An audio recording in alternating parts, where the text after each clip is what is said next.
नमस्ते बच्चों। आज बहुत सारे बच्चों ने मुझे प्रश्न नंबर 5 और 6 के लिए सहायता मांगी है। सबसे पहले बच्चों ये बात आप समझ लीजिए कि ये दोनों प्रश्न आपके रचनात्मक लेखन से संबंधित होते हैं। प्रश्न नंबर 5 आपको 120 शब्दों में पूछा जाता है और आपको संकेत बिंदु भी दिए गए होते हैं, जबकि प्रश्न नंबर 6 आपको 200 शब्दों में लिखना होता है। उसके साथ भी आपको संकेत बिंदु दिए जाते हैं। आज बहुत सारे बच्चों के आग्रह पर मैं आपको रचनात्मक लेखन लिखते समय आप किन बातों का ध्यान रखेंगे इस बारे में आपको बताऊंगी।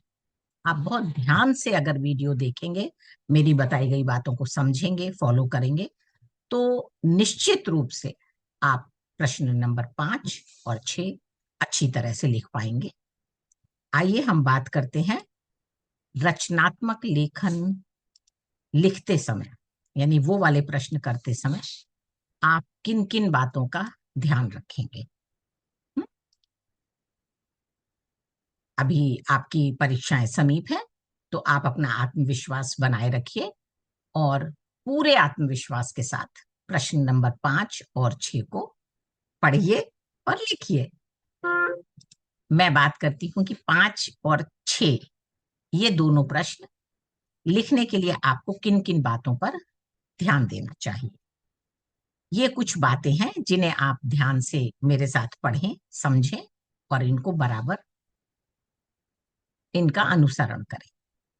प्रश्न को पूरे ध्यान से 2 या 3 बार समझते हुए आप पढ़ना प्रारंभ करें। दिए गए बिंदुओं को ध्यानपूर्वक पढ़ें जो आपको लिखने में आपकी दिशा में आपको सहायता करते हैं। सभी बिंदुओं को अनिवार्य रूप से आप अपने लेखन में शामिल करें। बिंदुओं का विस्तार करते समय आप तर्क, उदाहरण आदि को भी लिखें। शब्द सीमा के साथ स्पष्टता का भी ध्यान रखें। लेखन में घटनाओं का क्रम व्यवस्थित होना चाहिए, इस बात का बच्चों बहुत ध्यान रखें। भाषा आपकी सरल, स्पष्ट और प्रारूप के अनुरूप होनी चाहिए, यानी आप जिस भी प्रारूप पर लिख रहे हैं उसके अनुरूप भाषा होनी चाहिए।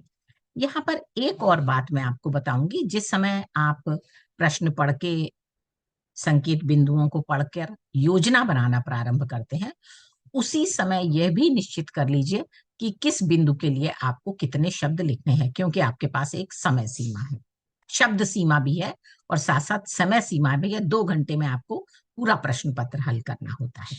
जैसे अगर 3 बिंदु दिए हैं तो मेरी ये सलाह होगी कि आप 40, 40 और 40 अगर इस तरह शब्द सीमा निर्धारित कर लेंगे तो आपके लिए लेखन भी आसान हो जाएगा और साथ ही आपकी शब्द सीमा भी ज्यादा नहीं होगी। इसके बाद ये एक प्रश्न जो मुझे कई बच्चों ने भेजा है, पहले तो मुझे देख के ये नहीं समझ में आया कि इस प्रश्न में इतनी कठिनाई क्यों हो रही है। फिर मैंने भी अपने बच्चों को सॉल्व करवाया।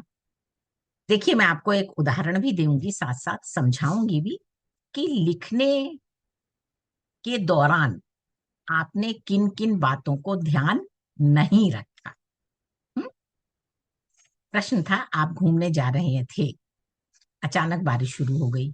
अपने मित्र को ईमेल लिखकर उस घटना के बारे में बताएं। आपके ईमेल में निम्नलिखित बातें सम्मिलित होनी चाहिए। आप कहाँ जा रहे थे, वहां क्या हुआ, आपको कैसा लगा। आपका ईमेल लगभग 120 शब्दों में होना चाहिए। आपको 3 अंक अंतर वस्तु के लिए और 5 अंक सटीक भाषा एवं शैली के लिए दिए जाएंगे।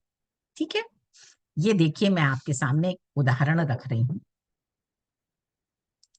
इसे आप ध्यान से देखिए और मुझे ये बताइए कि इस उत्तर में क्या कमी थी।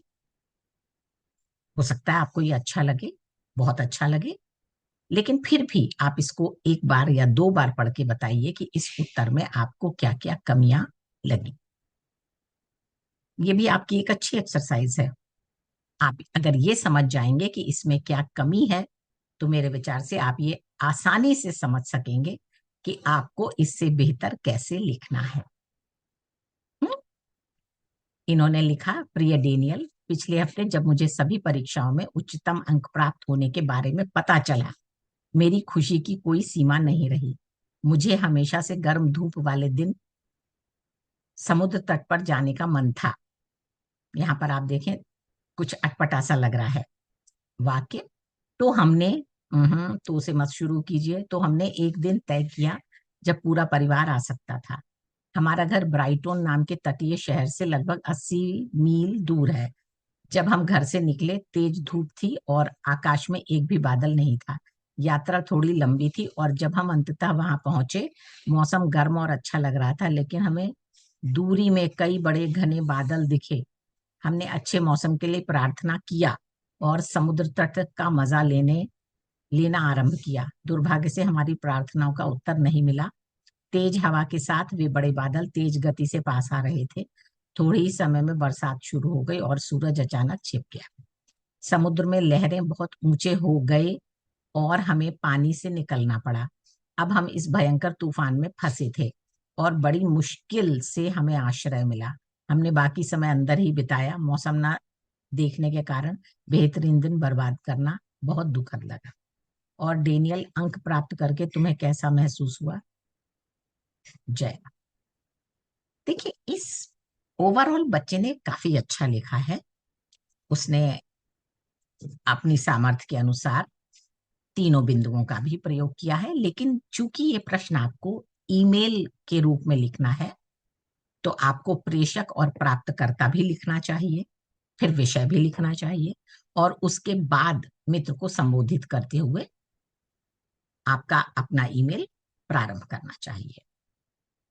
दूसरी बात, वाक्य में या वाक्य संरचना में जहां गलतियां हैं वो आप भी समझ पा रहे हैं, वो नहीं होनी चाहिए। और तीसरी जो मुझे एक कमी लगी इसमें, वो ये कि घटनाओं का क्रम थोड़ा सा और व्यवस्थित होना चाहिए। इसी के बाद मैंने बच्चे को समझाने के बाद उसे फिर से एक बार लिखने को कहा, और उसके बाद जो बच्चे ने लिखा है वो मैं आपके साथ शेयर करती हूँ, आप इसे भी पढ़ें। अब इन्होंने लिखा, प्रेषक प्राप्तकर्ता। Very good. विषय, बारिश के कारण घूमने घूमने का कार्यक्रम हुआ स्थगित। ये होना चाहिए यहाँ पर, घूमने का कार्यक्रम हुआ स्थगित। प्रिय मित्र, अर्धवार्षिक परीक्षा में मुझे सभी विषयों में उच्चतम अंक प्राप्त होने पर मेरे माता पिता ने बहुत खुश होकर घूमने का प्रोग्राम बनाया। मुझे हमेशा से गर्म धूप वाले दिन में समुद्र तट पर जाने का मन था, इसलिए हमने अलीबाग समुद्री तट पर दिन बिताने का निर्णय लिया। बहुत बढ़िया। नियत दिन हम जब घर से निकले तो मौसम बहुत अच्छा था। धूप खिली हुई थी, परंतु अचानक ही बादल घिर आए और अलीबाग समुद्र तट पर पहुंचने से पहले, एक मिनट, और अलीबाग समुद्र तट पर पहुंचने से पहले ही, सॉरी, इसमें मैं आपको समुद्र तट पर पहुंचने से पहले ही अचानक बारिश शुरू हो गई। थोड़ी ही देर में तेज हवाओं के साथ घनघोर बारिश शुरू हो गई। हमने पास ही के होटल में जाकर शरण ली। मैं सारे दिन खिड़की में बैठकर समुद्र तट को निहारता रहा। ऐसे मौसम में बाहर जाना ना उचित था, ना ही सुरक्षित। समुद्र तट पर मस्ती करने का सारा कार्यक्रम हमें रद्द करना पड़ा।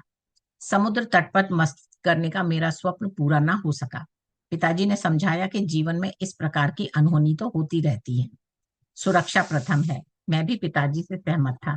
उन्होंने किसी और दिन आने का वादा भी किया, परंतु फिर भी दिन बर्बाद करना मुझे बहुत ही दुखद लगा।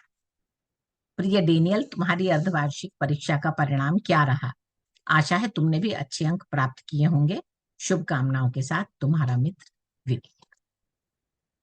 अब आप महसूस कर पाएंगे कि पहले वाले उत्तर में और दूसरे वाले उत्तर में क्या फर्क है, क्या ऐसी चीजें हैं जिसकी वजह से बाद वाला लिखा गया उस बच्चे का ये उत्तर ज्यादा अच्छा है, ज्यादा व्यवस्थित है।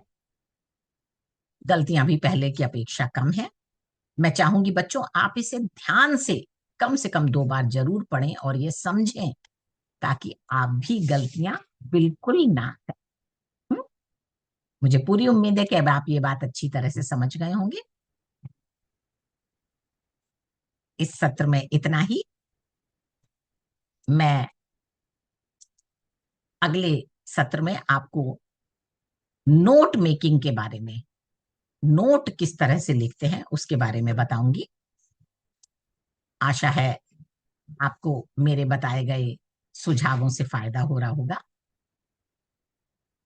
आप इसी तरह मेरे साथ जुड़े रहें, मेरे साथ आपकी यात्रा शुभ हो।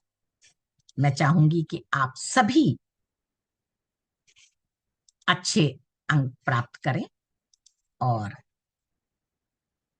आपका दिन शुभ हो। सहायता के लिए आप YouTube पर मेरे चैनल को फॉलो कर सकते हैं। कुछ लिंक मैंने यहाँ साथ में दिए भी हैं, जिन्हें आप पढ़कर उनसे आप सहायता ले सकते हैं। आज के लिए बस इतना ही।